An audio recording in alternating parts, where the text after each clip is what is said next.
What's really good, people? It's your boy Russo back again with another video. Today we're going to be reviewing The Punisher Season 2. So if you haven't seen it, please go and watch it because I'm going to be diving into major spoilers. So this is your official spoiler warning.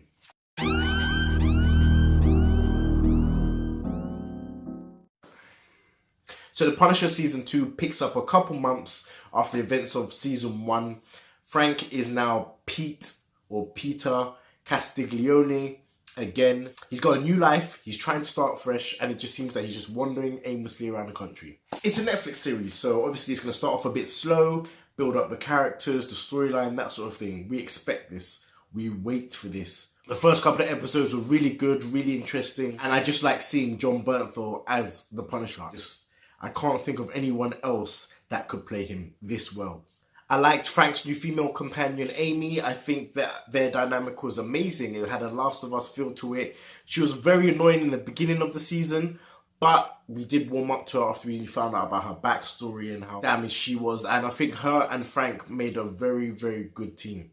In the sense that obviously he protected her and she had the respect for him and stuff like that. When he was teaching her how to fire weapons and how to disarm people, that was touching. Like, I feel like that was something that Frank would have done to his own daughter, and I just love their relationship. You see a lot more of Curtis and Madani this season, which is really, really good. Madani, she didn't annoy me per se. I got her struggle. I understood what she was upset about, and the fact that Billy Russo had shot her in the head played a lot on her mind, and it was a traumatic thing. I can't even imagine what she would have been going through.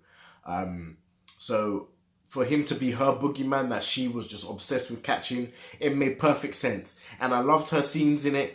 It just, I don't know, sometimes she's just a little bit too much. I was sad that there was no Micro this season, but obviously I think they just needed to make it a bit fresher, change up the cast and the roster a little bit. But I would have loved to see him in the season, especially seeing how it may get cancelled very, very shortly. Billy Russo. Billy. I love this character.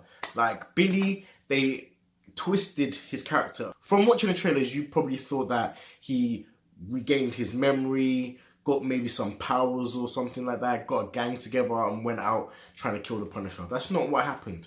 Billy did not regain his memory. He didn't. So it was a nice sort of twist in the sense that to Billy, Frank was the enemy. And he couldn't remember why Frank wanted to kill him so much. He couldn't remember why Frank had fucked up his face, which in turn made Billy want to take everything away from Frank. Which is weird because it begs the question, if Billy has no memory of who he was while he was antagonizing Frank last season, does that mean that this part of him, this, let's call it the jigsaw part of him, was always there? In a sense that it's not even nature versus nurture, because Billy always had this sadistic evil side to him. And whether he remembers anything or he experiences certain things, that part of him is always there.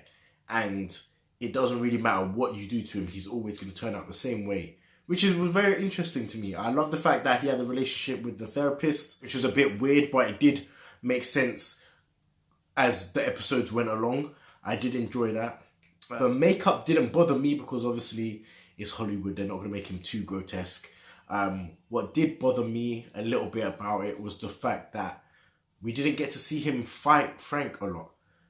We got to see him fight Frank, and obviously Frank would fuck him up any day, usually. Their last fight was probably the only fight that was really equal at the end of the first season. But I wanted them to have just one great like hand-to-hand combat fight at least, or a shootout or something. They had a lot of shootouts and stuff, but I don't know, man. The way that Billy died in this left me a little bit unsatisfied.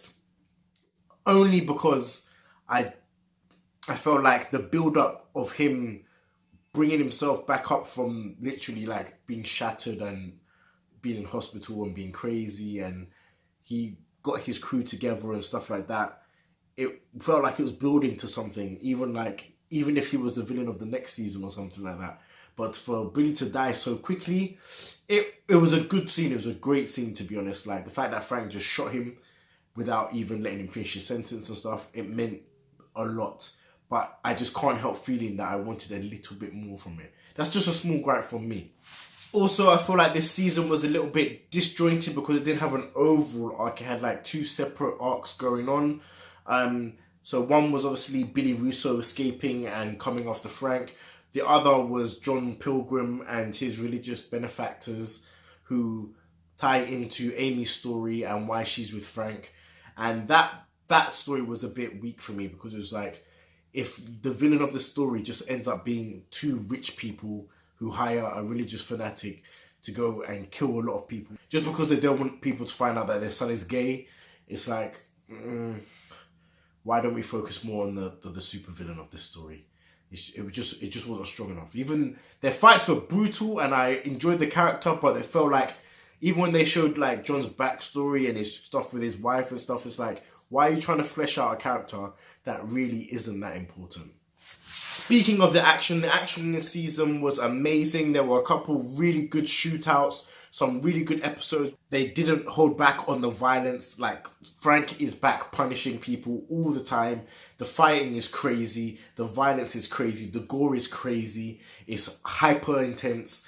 And I loved every single second of it. I actually thought I had more to say. I really don't. I enjoyed this season. I enjoyed last season a little bit more, possibly just because it was new and fresh. But this season still was amazing. I'm going to give it a 9.5 out of 10, just because there were some pacing issues. Some of the storylines didn't really, I felt like some of them weren't as important as others. Some villains didn't really need as much screen time or to be fleshed out as they needed to be, and all that jazz. But apart from that, John Bernthal and the rest of the cast, well done. And if it does get cancelled, I'm going to be so upset. But they did go out the same way they came in, guns blazing. Anyways, guys, those are my thoughts on The Punisher Season 2. Let me know what you thought down in the comments below. Let me know if I've missed anything. Smash that like button, it would really help me out. Subscribe if you're brand new to the channel. Turn the post notifications on so you can keep up to date with every time I release a video. And as usual, guys, I'll catch you on the next one. Peace. Taylor about the fucking flex.